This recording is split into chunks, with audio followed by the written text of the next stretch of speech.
दोस्तों, भाजपा को बिहार के 24 सीटों पर बहुत बड़ा झटका लगा है। ये वो सीटें हैं जो सीमांचल के इलाके में आती हैं और यहाँ की जनता का कहना है कि वो इस बार भाजपा को वोट नहीं करेगी।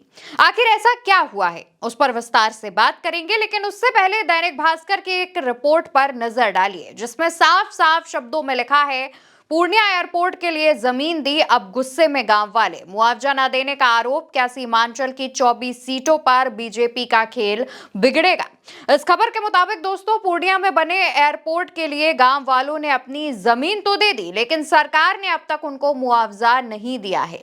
यहां रहने वाले ग्रामीणों के मुताबिक एयरपोर्ट बनने से भले ही भाजपा को फायदा हो, जिनकी जमीन गई उनको तो मुआवजा नहीं मिला, उनका क्या होगा। पूर्णिया के गुआसी गांव में रहने वाले करीब 75 किसानों की 67 एकड़ जमीन ले ली गई है। मोदी खुद पूर्णिया एयरपोर्ट का उद्घाटन करने आए थे। आपको याद होगा, बड़े बड़े वादे करके गए थे, मंच पर पप्पू यादव से मुलाकात कर रहे थे, बातचीत कर रहे थे और ये संदेश देने की भी कोशिश कर रहे थे कि देखिए, हमारे विपक्ष के सांसदों से भी कितने अच्छे संबंध हैं। लेकिन जिन किसानों की जमीनों का अभी तक मुआवजा नहीं मिला है, उनका ख्याल क्या मोदी जी को नहीं आया? क्या मोदी जी को ये नहीं पता है कि जिन किसानों की जमीन पर एयरपोर्ट बना है और वो आपकी छवि चमका रहा है, उस जमीन की जो कीमत है वो उन गांव वालों को नहीं दी जा रही है। उस जमीन से लाखों घरों के चूल्हे जलते थे, उन जमीनों को क्या भूल गए हैं? याद रखिए, जिस इलाके में एयरपोर्ट बना है यानी कि पूर्णिया, वो सीमांचल में आता है। यहाँ पर विधानसभा की 24 सीटें आती हैं। मौजूदा समय में पूर्णिया से सांसद पप्पू यादव हैं और विधानसभा में आरजेडी और सत्ताधारी पार्टियों के बीच नेक टू नेक की फाइट रहती है। इस सीमांचल के इलाके में तमाम सीटों पर कांग्रेस और एआईएमआईएम का कब्जा है। वहीं एसआईआर की फाइनल रिपोर्ट में तो यहां तक जिक्र है कि सबसे ज्यादा नाम सीमांचल में काटे गए हैं और इसके पीछे दावा किया गया है कि सीमांचल के इलाकों में घुसपैठियों की संख्या ज्यादा है। लेकिन सवाल उठ रहा है कि क्या गांव वाले जो नाराज चल रहे हैं, इसके पीछे ये वजह है जो नाम काटे गए हैं? इसको भी रिलेट करने की जो कोशिश है वो की जा रही है। तमाम राजनीतिक पत्रकार इस पर भी नजर बनाए हुए हैं कि क्या वाकई जो नाम कटे हैं, क्या वो इस वजह से कटे हैं जो लोग भाजपा से नाराज हैं।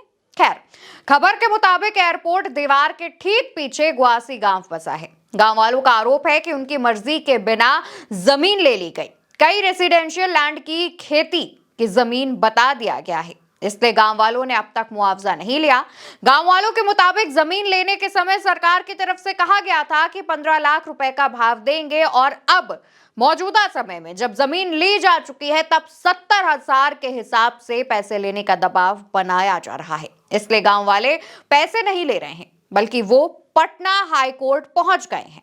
उनकी एक पिटीशन पटना हाई कोर्ट में दे दी गई है। गांव वालों का आरोप है कि पहले एयरपोर्ट के लिए दूसरे गांवों की जमीन ली जानी थी, लेकिन कुछ रसूखदारों के दबाव में फैसला बदल दिया गया और प्रशासन ने जबरन उनकी जमीन अधिग्रहण कर ली। यानी कि भले ही एयरपोर्ट बनाकर इसको चुनाव में मुद्दा बनाया जाए, भाजपा इसका क्रेडिट लेने की कोशिश करे और हर मंच पर जाकर इस बात का ऐलान करे कि उन्होंने एयरपोर्ट दिया है, लेकिन जमीन का मुआवजा न देने वालों से गांव वाले नाराज हैं और इसका असर चुनाव में भी दिखेगा।